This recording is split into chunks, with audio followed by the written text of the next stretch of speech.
تجاهدون في سبيل الله فإذا ظهر فيكم حب العيش فلا تأمرون بالمعروف ولا تنهون عن المنكر ولا تجاهدون في سبيل الله القائلون يومئذ بالكتاب والسنة كالسابقين الأولين من المهاجرين والأنصار. وقال رسول الله صلى الله عليه وسلم ألا فليبلغ الشاهد منكم الغائب أو كما قال النبي صلى الله عليه وسلم. میرے محترم دوستوں، بزرگوں اور بھائیوں، اس کائنات میں ہر مخلوق اللہ سے، اللہ کے خزانوں سے اپنا وجود لے کر آئی ہے. تمام کائنات کو اللہ نے اپنی قدرت سے اور اپنے امر سے تنہا پیدا کیا ہے اور بنایا ہے. اور اس کائنات میں جس چیز میں جو اچھی صفت ہے یا جو خاصیت ہے وہ بھی اس کی نہیں، اللہ نے اس کو عطا فرمائی ہے. اللہ کائنات کے خالق ہیں تو تنہا اللہ کائنات کے مالک بھی ہیں. اللہ کے علاوہ کائنات کی کسی ذرے کا بھی کوئی مالک نہیں. وَلَهُ مَا فِي السَّمَاوَاتِ وَالْأَرْضِ وَلَهُ مُلْكُ السَّمَاوَاتِ وَالْأَرْضِ. سب کچھ اللہ کا ہے اور اللہ کی ملکیت میں ہے اور اللہ کی اختیار میں، اللہ ہی اس میں تصرف کرنے والے ہیں. صحراؤں میں دیکھتا ایک ذرہ بھی ایک ٹیلے سے دوسرے ٹیلے کی طرف جاتا ہے. جنگلوں میں درخت کا ایک پتا بھی درخت سے گر کر لہرا کر زمین پر آتا ہے. بارشوں کا ایک قطرہ بھی آسمان سے گرتا ہے اور اللہ کے امر سے ہے اور اللہ کے علم میں ہے. اور اس کائنات کی بقا اس وقت تک ہے جب تک اللہ چاہے. جیسے اللہ نے اپنے امر سے اس کائنات کو بنایا، اوحا الی السماء ان کونی فکانت. یہ حدیث میں آتا ہے کہ ساتوں آسمانوں کو بنانے کا ارادہ کیا تو حکم دے دیا یہ 7 چھتیں بن جائیں، تو یکایک یہ 7 چھتیں بن گئی. اور اسی طرح زمین کو اللہ نے جہاں سے بیت اللہ ہے اوحا الی الارض ان کونی فکانت، اللہ نے زمین کو بلبلے کی صورت میں اٹھایا اور اس زمین کو آن کی آن میں بنا دیا اور پہاڑوں کو اس پر نیب بنا کر گاڑ دیا. تو ساری چیزوں کا وجود اللہ کی طرف سے، بقا اللہ کے امر سے.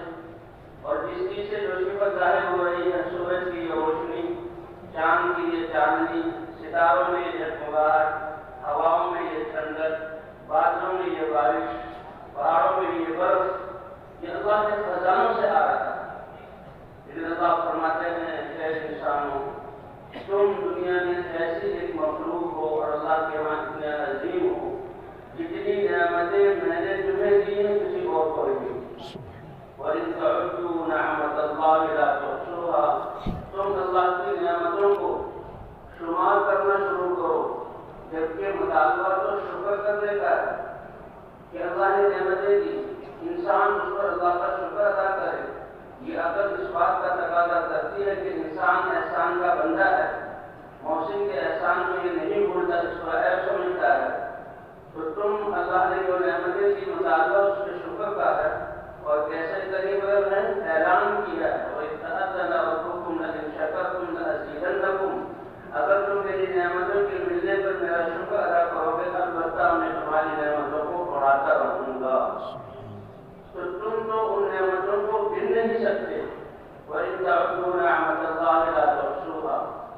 اور پھر اللہ نے اس کائنات کو تو ایک محدود وقت کے لیے پیدا کیا اور اس کائنات کو اپنے عمل سے جکڑ دیا اور اس کائنات کو ایک نظام دے دیا. اللہ قرآن میں فرماتے ہیں اعطى كل شيء خلقه ثم هدى. کہ اللہ وہ ہے کہ جس نے ہر چیز کو اس کا وجود عطا فرمایا اور پیدا کرتے ہی اس نے جو خدمت کرنی ہے اور جس کام کے لیے استعمال ہونا ہے اللہ نے اس کو ہدایت دے دی. اور وہ اپنے وجود میں آنے سے دیکھ کر جب اللہ اس کو فنا کریں گے وہ اللہ کی نافرمانی نہیں کر سکتا، وہ سمجھ میں لگا ہوا ہے. یہ سورج اپنی رفتار کو روشنی دینے میں ذرہ برابر کمی نہیں کر سکتا، رفتار کو آہستہ نہیں کر سکتا. یہ ہوائیں اللہ کے امر کی نافرمانی نہیں کر سکتی.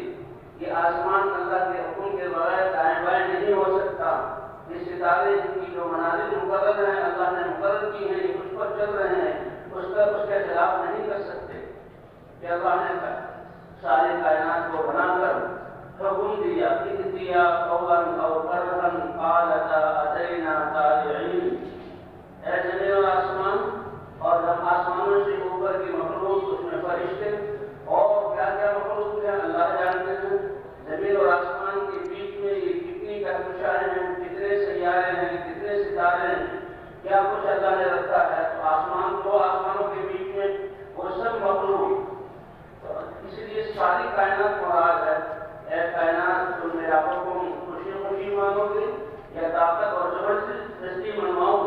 تو اس کائنات میں کتنا شعور ہے کہ ساری کائنات نے اللہ کے سامنے ہاتھ جوڑ کر کہا اے رب العالمین آپ وہ ذات ہیں اور ہم آپ کی وہ مخلوق ہیں کہ ذرہ برابر ہم آپ کی نافرمانی کر نہیں سکتے۔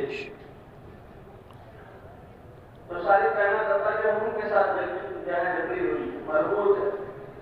اگر ذرہ برابر نافرمانی ہو تو کائنات کا نظام بگڑ جائے، لیکن اللہ بگڑنے نہیں دیں گے، نافرمانی کرنے نہیں دیں گے۔ اور یہ انسان اس کے لیے سب کچھ بنایا اور سب سے عزت والا بنایا۔ اللہ فرماتے ہیں اللہ وہ رب ہے تمہارا جس نے تمہیں تمہاری ماؤں کے پیٹوں سے نکالا اور اس حال میں دنیا میں آئے کہ تم کچھ بھی نہیں جانتے تھے، تم کچھ بھی نہیں جانتے تھے۔ کیوں؟ اس کے لیے اللہ نے ایک علم اتارا۔ اللہ نے حضرات انبیاء کرام پر حضرت جبرائیل علیہ السلام کے واسطے سے ایک علم اتارا اور نبی کے ذریعے اس کو پہنچایا، اور پھر اس کو نبیوں نے محنت کی وہ علم پہنچایا کہ اگر یہ انسان اس علم پر عمل کرنے والا بن جائے تو کائنات کا سب سے زیادہ سعادت مند اور سب سے بڑی کامیابی لینے والا بن جائے۔ سبح للہ ما فی السماوات و ما فی الارض، یہ کائنات کا ذرہ ذرہ آسمان اور زمین اور جو کچھ اس میں ہے اللہ کی تسبیح کر رہا ہے، اور اس کی ایک نماز ہے۔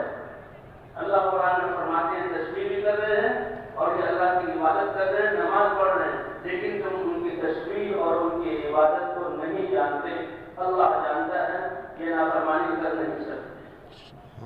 حضرت موسیٰ علیہ السلام اللہ نے جب ان کو اپنی رسالت اور اپنی ذمہ داری دینے کا ارادہ فرمایا، قرآن میں تو فرماتے ہیں اللہ وَنُرِيدُ أَن نَّمُنَّ عَلَى الَّذِينَ اسْتُضْعِفُوا فِي الْأَرْضِ وَنَجْعَلَهُمْ أَئِمَّةً وَنَجْعَلَهُمُ الْوَارِثِينَ وَنُمَكِّنَ لَهُمْ فِي الْأَرْضِ وَنُرِيَ فِرْعَوْنَ وَهَامَانَ وَجُنُودَهُمَا مِنْهُم مَّا كَانُوا يَحْذَرُونَ۔ کہ دیکھو انسانوں میں ایک قوم تھی جس کو بنی اسرائیل کہا جاتا ہے، اور اللہ نے ان کو دنیا اور آخرت کے اعتبار سے ایسی نعمتوں سے نوازا تھا کہ روحانی اعتبار سے وہ نبیوں کی اولاد، ان کے پردادا سکردادا ابراہیم علیہ السلام اور ان کے دادا اسحاق علیہ السلام اور پھر یعقوب علیہ السلام، اور یعقوب علیہ السلام کا نام لقب تھا اسرائیل۔ اسرائیل کے معنی عبرانی لفظ ہے عبداللہ، اسرائیل اللہ، اسرا عبد، ایسا مبارک نام کہ مسلمانوں میں عربی زبان میں سب سے زیادہ اللہ کا جو نام محبوب ہے وہ عبداللہ و عبد الرحمن۔ اللہ کا اسم ذاتی اور اسم اعظم اللہ نام ہے، اور رحمان ایک بڑی صفاتی نام ہے، تو عبداللہ اور عبد الرحمن ایک بہت محبوب نام ہے یہ اللہ کے۔ اسی لیے کتنے صحابہ کے اور کتنے مسلمان اسی چیز کو سامنے رکھتے ہوئے اپنے بچوں کا نام عبداللہ اور عبد الرحمن رکھتے ہیں۔ تو اسرائیل کا معنی عبداللہ، یہ لقب ہے یعقوب علیہ السلام کا، یہ لقب ہے، یعنی اسرائیل نام ہے اور یعقوب ان کا لقب ہے، ان کی اولاد۔ اب نبیوں کی تربیت کی ہوئی، لیکن انسانوں کے ساتھ اللہ کا رشتہ نہیں ہے۔ اگر یہ انسان ناقدری پر آ جائے تو اللہ کی غیرت جوش کھاتی ہے اور ناقدری پر اللہ محروم کر دیتے ہیں۔ تو روحانی اعتبار سے نبیوں کی اولاد، اور دنیاوی اعتبار سے جس کو لوگ بڑا سمجھتے ہیں، تو دنیاوی اعتبار سے اللہ نے ان کو ملک مصر کی بادشاہت یوسف علیہ السلام کے ذریعے دی۔ یوسف علیہ السلام کا قصہ آپ جانتے ہیں کہ وہ تو مصر میں لائے گئے ایک قافلہ جب اس کنویں کے پاس سے گزرا جس میں یوسف علیہ السلام کو بھائیوں نے ڈالا تھا، اتفاق نہیں تھا کہ اتفاق سے وہ گزر گیا اور وہ راستہ بھول گیا. کائنات میں اتفاق سے کوئی چیز نہیں ہوتی. کائنات میں ہر چیز اور ہر فعل اللہ کی امر اور اللہ کے ارادے اور اللہ کے علم سے ہوتا ہے. اتفاق سے ہو گیا. یہ تو ہمارے لیے ہے کہ ہمیں پتہ ہی ہے کہ ہم اتفاق سمجھتے ہیں ورنہ جو کچھ ہوا ہو رہا ہے اور ہمیشہ میں سے جو ہوگا اللہ کے سامنے ہے. اللہ اس کے علیم ہے. یہ زمانے انسان کے اعتبار سے یہ جو گزرا ہوا زمانہ اس کو ماضی کہتا ہے. جو موجودہ ہے آیا اور چلا گیا اس کو یہ حال کہتا ہے. اور آئندہ کے زمانے کو یہ مستقبل کہتا ہے. لیکن اللہ کے لیے سارے زمانے برابر ہیں. اللہ کے لیے کوئی ماضی نہیں اور اللہ کے لیے کوئی مستقبل نہیں. سب حال ہے. تو بہرحال یوسف علیہ السلام کے بھائی نے ڈالا تھا اور بھائی نے سب کنویں میں ڈال دو اور کوئی قافلہ یہاں سے گزرتے ہوئے پانی کے لیے ڈول ڈالے گا تو وہ اس کو اچک لے گا. اب وہ قافلہ مصر جاتے ہوئے گزرا اور انہوں نے ڈول ڈالا. یوسف علیہ السلام کنویں میں تھے کیونکہ بھائیوں نے کنویں کی منڈیر سے ان کو ڈالا. اللہ نے جبرائیل علیہ السلام کو آسمان سے بھیجا کہ میرے یوسف کو زمین پر لگنے کی اور پانی میں گرنے کی تکلیف سے پہلے پہنچ کر اس کو تم تحت کر بٹھا دو. جبرائیل علیہ السلام وہاں سے چلے. یہ کنویں کی منڈیر سے بھی پانی تک نہیں پہنچے اور جبرائیل علیہ السلام اللہ کے جو دربار میں تھے وہاں سے چل کر اور یوسف علیہ السلام کو سنبھال لیا.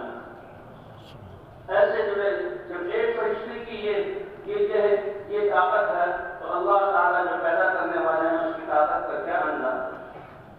اب قافلے والے نے ڈول ڈالا اور کھینچنے میں بڑی مشقت ہوئی.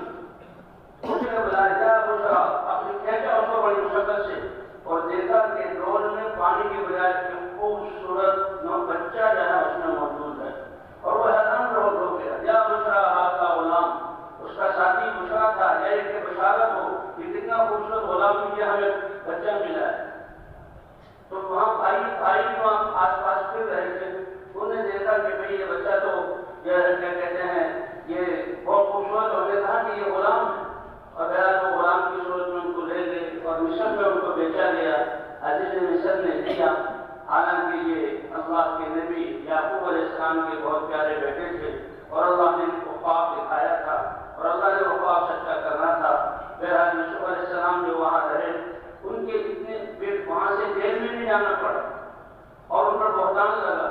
خدیجہ نے بہتان لگایا اور جیل میں گئے جیل میں رہے.